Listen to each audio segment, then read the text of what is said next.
So, first point out of getting broken. Um, Definitely not panicking yet, but definitely feeling like we need to execute and punch this one in. I remember being very happy that that pull did not land inbounds because that would have been a very difficult spot to start the point after getting broken. But luckily, Gooch gets to run it up all the way up to the brick. And just like most teams, I assume do, we're just going to come out and just run our bread and butter play, which is just putting me and Ryan out here in a split stack and running a nice little twist. This is about as textbook as it can get. We're going to clear Ryan out, bring me under, and then going to do the full twist here. So then once I come under, I'm going to come out. Ryan's going to fake deep and then come under and get a nice gainer. And then I'm the continuation. So.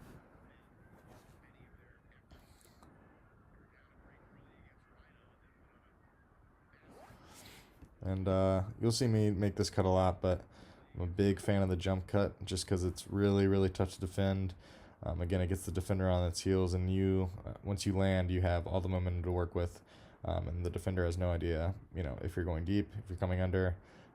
It is very effective for getting your first step as quick as possible. So here we go. Just a little hesitation, little hop there, and I plant and I come under. You can see how much separation that creates. Um, he's right on me, and he definitely doesn't want to give up the deep cut. So I make one jab deep, right there, but that deep jab is actually my plant to come under, and one step later I've got 3 steps of separation. It's a very effective cut to give myself some separation on and under, and by now. About 4 steps open, make it easy for Ryan to hit me open, and now we're in flow.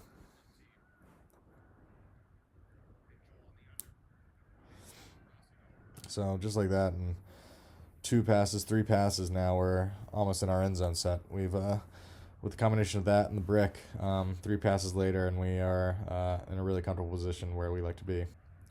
And then here we go. You can see me tell Terrence to actually kind of clear out of the way because I'm the next dump, especially when we get towards end zone. I like to stay backfield around the disc a lot more, just to kind of use my quickness in the dump set. But Terrence throws that first upfield pass, and he sort of jogs out of the way, sort of clogging right here, and you'll see me motion for him to kind of get behind me so I can set up my dump cut in time. So there I'm motioning with my arms for Terrence to get kind of behind me. He realizes he's in the way, and he quickly gets out of the way. And this is kind of exactly where I want to set up my cut by. Just 5 yards upfield to give enough room for that inside window right here that Durs is eventually going to hit. As long as you're setting up enough positive, give enough space for that inside throw, it's really, really tough to defend. And Durs does a great job hitting me right in the chest there. And now we're sort of in our money zone. We're 15 yards outside of the end zone with the disc right in the middle of the field. And I'm sure we're just going to kind of get into our end zone set. There's a pick first, but I remember telling Gooch, as I said, go to the exact same spot. Maybe you can see me say it. Yeah. There I'm motioning for him to. Might as well just do that again. Yeah, why not? And he just goes to the exact same place. And then we're just going to run our nice little give-go here.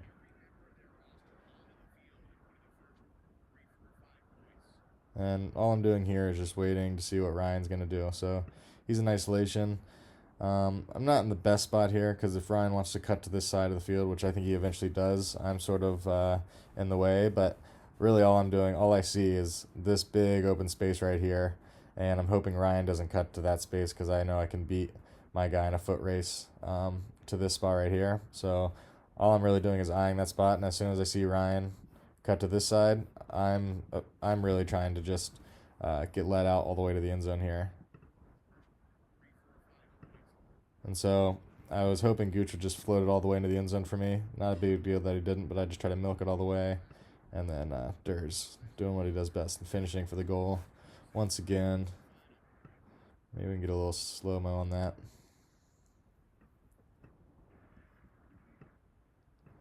Yeah, so I'm reading Ryan. I see him make a move, and simultaneously, we're just gonna zigzag or cross paths right here. And because of the way my defender's setting up right here, he's kind of square with me. I think ideally for him, he would open up his hips towards the thrower. But because he's square with me, I know I'm 2 steps away and he's completely turned around, that I just have to attack this shoulder right here. And before he has time to turn his hips, I'm already even with him. 2 more steps, and I'm clearly ahead of him now. And again, like I said, that throw probably could have been led all the way out here for a goal, but not a huge deal that it wasn't. I just try to milk it a little bit and then see Durs finishing. Not my best throw. I could have let Durs out to more space too, but let's see. Let's go back there. Whew. Oh man, I almost threw a turn there. That angle makes it look very close. Didn't feel like that close when I threw it, but Durs doing a nice job finishing. BJ giving the defender a high five for being so close. That defender's frustrated because he knows he had one right there. But yeah, pretty good textbook offense right there. Pretty easy point. After our defense, so we're back on our next offensive point. I think our defense was able to get that break back, so we're back on serve here. And so as you can see again, this is a pretty distinctive play call by BJ, that they're really trying to force the disc to this sideline by not even covering Gooch here. Again, Grant's just sitting out in this lane, making sure no play can be run to this side, which is smart because obviously we're trying to clear these 2 out to open up some space for a cutter right here, but that's not able to happen. So we ended up just hitting Gooch, and again, now Grant is going to come down and poach this lane. So they're really poaching off the lane, clogging stuff up, which is going to cause us to have to swing the disc a couple times in order to kind of break out of this and get into flow. So again, nothing available. Gooch is wide open. We're going to continue to swing it, I'm sure. Oh, here we go. Nice. Able to open something up here by everyone just being terrified of Henry going deep. So he gets a wide open under here. A good trust under throw to Ryan. There's a little miscommunication between me and Durs here. I think I'm unique in the fact that I take my time kind of setting up my cuts. I don't sprint deep and sprint under. I sort of jog to a place and to a depth where I feel like I'm most threatening to go deeper under right here. And I'm not even totally sure if I'm going to be going deep or under when I'm cutting. I'm just completely playing my defender.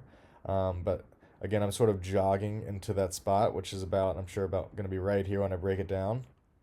And I think Durs takes my jogging as me not deciding not to cut, which is not the case. But Durs is just running because he's open, and he's going to give the disc because he's open, which he's totally should do. But again, I finally get to that depth where I can now break down my cut and come under, but I end up coming under at the same time as Durs. But it's fine. I'm just going to clear out of the way here and get the dump back from Durs in the middle of the field. And again, now we're kind of in our sweet spot. The one we're under, we're about 20 yards outside of the end zone. And we're going to start going into vertical here and operating from the front of the stack in our end zone set. Here's a chance to kind of get to see how I set up as dump when the disc is in the middle of the field here. I'm going to obviously set up 45 degrees from the thrower, not directly behind, not directly beside, so that both this throw out to this space and this throw back behind are viable. So you can see I'm going to make my initial move out here, wait for Henry's pump before I then break it back down behind Henry, which is just a really hard move to guard. This defender obviously does it really, really well. I almost don't get the disc, but just managed to get just open enough. And then I get to throw my favorite little lazy high release backhand to Durs, who's always open. And now we're kind of officially in this end zone set here. Seeing Saul come here for the dump, I probably should have cleared behind, but like I said, I really like to stay in the backfield once we're in end zone, just so I can utilize my quickness around the disc. So just running a quick little give-go here, and then me, Saul, and Durs are just going to run a nice little triangle motion in zone set here until one of us kind of gets free.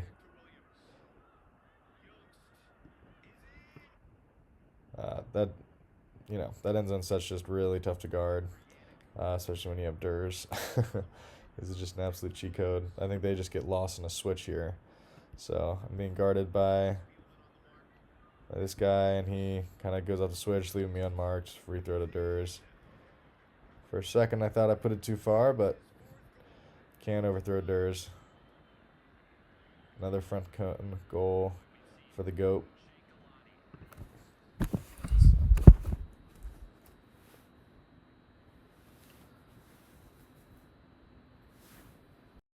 And here's another good example of me sort of waiting a little bit longer than I think some of my teammates are anticipating me to make a move.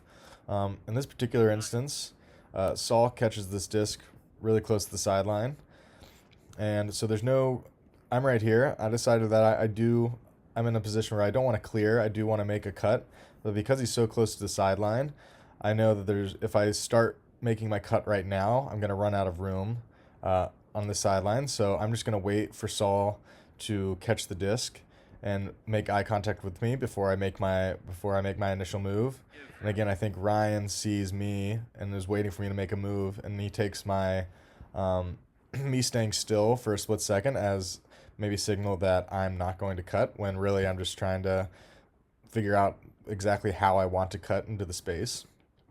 And so Ryan then begins to make the move for his cut right as I'm setting up my cut right here. And so you'll see that we'll sort of move into the same space at the same time. I hold up because I see Ryan's going into that space and things are a little bit clogged. So as Ryan goes sort of softly underneath, I'm gonna take a few steps deep, and now we're sort of in our again, like our bread and butter, what we're so used to. Me and Ryan have pretty good chemistry at this point. He's gonna drive deep because I'm deep of him. He's gonna take my defender, and at the same time, as soon as my defender commits to trying to help off on Ryan, Saul is gonna make a really nice pump fake to get my defender to sort of bite on Ryan's deep cut, which is gonna leave me wide open underneath. So this is a really good example of me and Ryan sort of making the most out of a miscommunication here. Defenders a shot at the disc unless they absolutely have. I'll climb deep here. He goes deep, and then I'm wide open. And then again, Katz is still worried that throw is going to go up because Ryan had a step or two on him. He overcommits deep, and now so just by that motion right there, we chew up, close to 40 yards.